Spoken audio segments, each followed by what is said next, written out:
Bueno, en contexto de la Edad Media, lo que tenés importante que nosotros veamos ahora es el tema de la caída del Imperio Romano, cómo ese paso, esa transición a las estructuras de la Edad Media, ¿no? Más o menos, vamos a tomar el texto de Herter sobre la caída del Imperio, más o menos una especie de cronología del Imperio, el primero y el segundo siglo del Imperio Romano se considera como el momento de mayor expansión del imperio, donde llegó, ¿no? Hasta Britania, y donde encontramos que es lo que se conoce como la Pax Romana. Luego, en el siglo III, encontramos la época de decadencia del imperio, podemos decir de una manera u otra, siglo III, siglo IV, y bueno, finalmente siglo V, en el 476, la caída del imperio de Occidente. Lo que sucedió en el 395 es la separación del imperio romano entre Oriente y Occidente para una mejor administración, y en el 476 es la caída de Occidente. Oriente continuó por lo menos por como 1000 años más, aunque fue perdiendo territorios, y después se habla de esa mutación a lo que se conoce como el Imperio Bizantino, ¿no? Un imperio más griego que romano. Lo que nos interesa ver a nosotros es cómo es que se manifestó esta caída en Occidente y por qué. Y vamos a ver un poco acerca de las diversas historiografías que se han tomado. Pero lo que tenemos que quedarnos en claro es que en el 476 mucha población de Europa se seguía considerando romano, inclusive del norte del África lo mismo. Se seguían considerando romanos. Y los reyes germanos romanos que habían ingresado mantenieron cierto estatus social para los romanis, que eran los romanos. Lo que sucedió fue diferente entre el romanismo local con el romanismo central. En el romanismo central hubo una total aniquilación. Es como que lo que podemos ver es una caída del poder central del imperio romano, ¿no? La superestructura. El emperador, la burocracia, la fiscalización central y el ejército. Una depende de la otra y la caída de esas fue llevando a la caída de todas, ¿no? Y esto no se dio de una manera simultánea, sino que se fue dando. No solo era la pérdida de territorios, sino también la pérdida de territorio por sí, sino por lo que significaba el territorio. Por ejemplo, al caer el norte de África primero, lo que sucedió fue que no había suficientes fondos para poder alimentar quizás al ejército que dependía mucho de eso. Eso es en el romanismo central. Pero lo que no se conoce como los romanismos local, cada provincia, fue distinto en diferentes lugares. Tenemos, por ejemplo, lugares donde hubo aniquilación total, como lo ser el norte de África y como ser en Bretaña. En Bretaña, la provincia Britania, lo que sucedió es que desaparece la moneda, desaparece el latín como lengua escrita, desaparecen los terratenientes y sus villas, y es de una manera abrupta. En el siglo VI, en el año 600, no en el siglo VII, no para el 600, vamos a ver. Pero en cambio, hay continuidad en lo que se conoce como la Galia e Hispania, donde los terratenientes romanos siguieron manteniendo sus villas y llegaron a cierto acuerdo con los reyes germanos romanos y pudieron mantener sus estatus sociales. Lo que hubo fue también lo que se conoce como una transformación de la élite. La élite, que lo vamos a ver después en otro tema con Morcel, que es el tema de la aristocracia, la élite romana, primero encontramos una romanización que tiene que ver con la cultura, que tiene que ver con una adaptación cultural, con los clásicos, con el latín, en cuanto a la sociedad. Tener eso y manejar las magistraturas en el Imperio Romano era parte de la élite, la clase senatorial, la clase curial, etcétera, y muchos bárbaros que empezaban a tomar esas cosas. Pero el cambio que hubo en la caída de Occidente fue que muchos de que la llegada a la élite, el acceso a la élite, ya era por medio del servicio militar al rey, ¿no? Esto fue lo que se dio. Y otra cuestión que es que el latín quedó para el clero. Otra cuestión es la evolución del cristianismo y de la iglesia. Algo totalmente diferente en Occidente y en Oriente, que años, siglos después va a quedar con esa separación entre la iglesia ortodoxa y la iglesia católica. Pero lo que pasó es que la iglesia en Occidente se adaptó a los nuevos reinos germanos, ocuparon el lugar de un estado romano.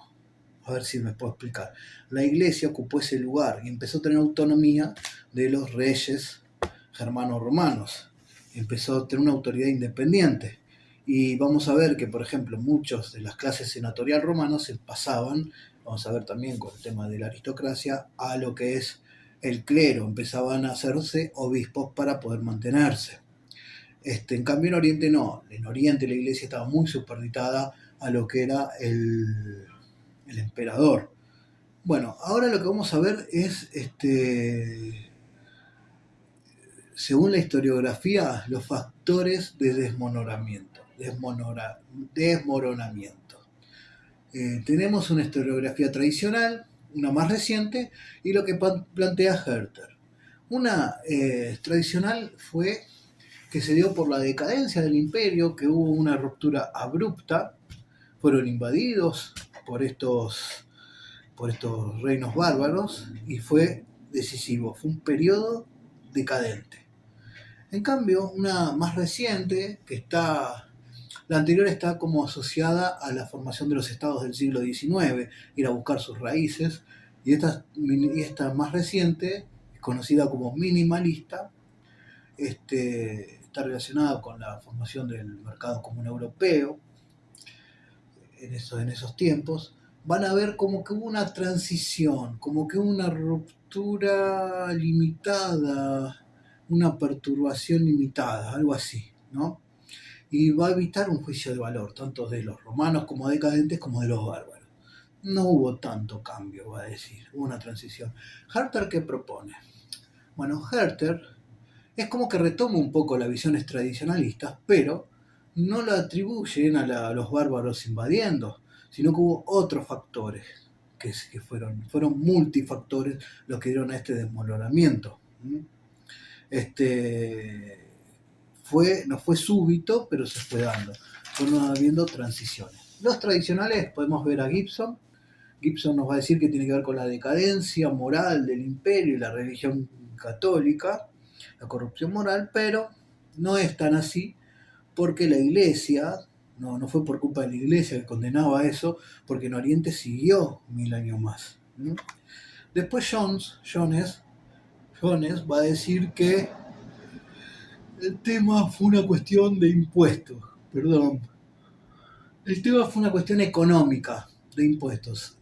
Cada vez se cobraban más impuestos, se buscaban los impuestos de manera más violenta, y esto supuestamente había llevado a que muchos dejaran de pagar o se pudieran mantener, y a que se rebelasen o aceptasen más a los bárbaros. Pero no es así, porque no hubo una recesión económica en estos tiempos como para que esto se pueda pasar. Herter nos va a hablar de multicausas y se va a centrar en el problema de una revolución externa en cuanto a un cambio externo que empujó a estos pueblos bárbaros a entrar a Roma. Una de esas cuestiones fueron los hunos. Los hunos hicieron esto, hubo dos oleadas de pueblos bárbaros en el Imperio Romano, una en el primer siglo y otra luego en el cuarto, pero nos va a decir que los del cuarto siglo no fueron los mismos que el primero. Ya cuando entraron al cuarto siglo, lo que hizo es que se formó una confederación de estos pueblos germanos. Esta confederación ya estaba romanizada de una manera u otra. Habían participado muchos del ejército romano. Pensemos en los francos, por ejemplo, que habían sido contratados para vencer a otros pueblos germánicos, o por los vándalos, etc. Entonces, cuando van ingresando estos bárbaros, ya confederando, no son grupos étnicos, los francos son étnicos en su cabeza, pero no en su composición, van pudiéndole poner una resistencia a Roma, y lo que sucedió es una contradicción con Roma, que para atacar a sus enemigos armó a sus propios enemigos contra él mismo. Esto es lo que se llama como la etnogénesis. Y tenemos esta entrada de los francos por el lado de Germania, del norte. Tenemos a los godos, que los que fueron para el este, para el oeste, vamos a decir, para parte de la Galia e Hispania, que después son vencidos por los merovingios, se lo va a llamar visigodo. Y aquellos que se instalaron en la zona de Italia son los ostrógodos. Y después tenemos a, por ejemplo, los lombardos, también en Italia, y bueno, los vándalos en el norte de África, etc. Son grupos que se fueron formando en esto.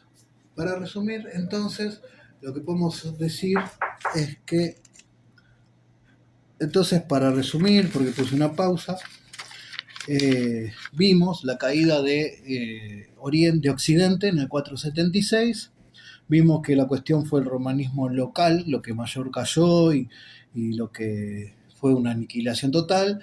El central, el local de cada provincia se mantuvieron y que llegaron a hacer ciertos tipos de concesiones con los germanos, los reinos germanos.